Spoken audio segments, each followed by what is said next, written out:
My name's Greg Snowden. I'm a senior biologist with Stream and Wetlands Foundation. So Stream and Wetlands is a nonprofit organization. We do wetland and stream mitigation throughout Ohio and in portions of the Southeast. We've been around for about 30 years, got projects in lots of watersheds throughout the state where we restore wetlands and streams primarily to provide environmental offsets for compensatory mitigation. So when people have to get a permit to fill a wetland or impact a stream, they have to provide mitigation that is replacing those functions and services provided by those aquatic resources. So that's primarily what we do, but we've also done H2Ohio projects like the Trumbull Creek site. So the Trumbull Creek property here, the H2Ohio site's about 35 acres, but it's part of a larger complex that's about 500 acres total. So we started working on this property in the late 90s.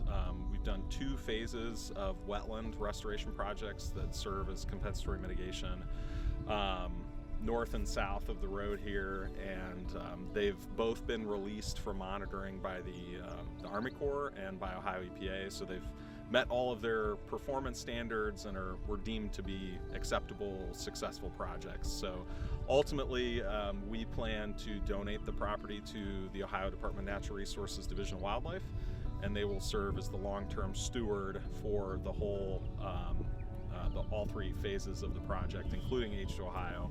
And they'll take care of the wetlands from now long until the future. So eventually it'll become open to the public. I'm Chelsea Keefer. I'm a restoration biologist for the Stream and Wetlands Foundation. So the way that we fund our restoration projects is through the sale of mitigation credits. And so originally we had built these other phases, and this piece of farm ground came up for sale, and so we purchased it. And originally we were going to use it as a mitigation site, as like a traditional bank site. But we were approached by H2Ohio because we're a nonprofit, and you have to be a nonprofit to apply for H2Ohio funding. So they approached us and asked if we'd be interested, and so we thought, okay, well, this potentially could be a good site for that. So we submitted, we were awarded the grant, and then we built it right away, which I think was unique, and we were able to do that because we already owned the property. So this is a water level control structure. So when many wetlands are built or restored or being managed, a structure like this will be installed. There's basically a pipe underneath where we're walking, and this is a box with boards in the front.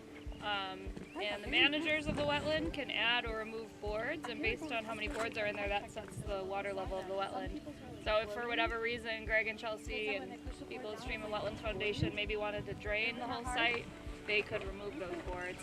And some wetlands are really actively managed for water level. We usually start out with having, like, the first growing season or 2 growing seasons having most of the boards out. Yep. So that the trees can get established and rooted in, and then we'll slowly crank it up. And then we usually don't change it. Then you don't manage it. Exactly. If there's, sometimes there's opportunities where, like, let's say we have like lots of cattails that get established. There's methods of control where you could mow them and then flood them. Okay. So you could drain the wetland, go in with a brush hog, mow the cattails down, flood them over the winter, and they all die. Nice. So it allows for that. The other thing that we've been trying to ensure is that, as these trees grow and become established, evapotranspiration is going to increase. Yep.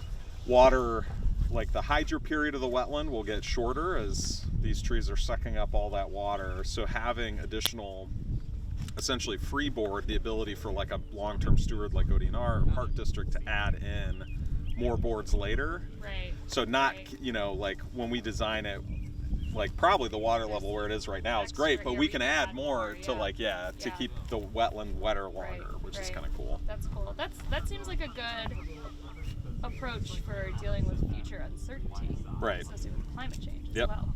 Yep. Yeah, the intention's definitely not to actively manage it, but it's just if needed. Our monitoring is unique. A lot of wetland monitoring after a project is completed.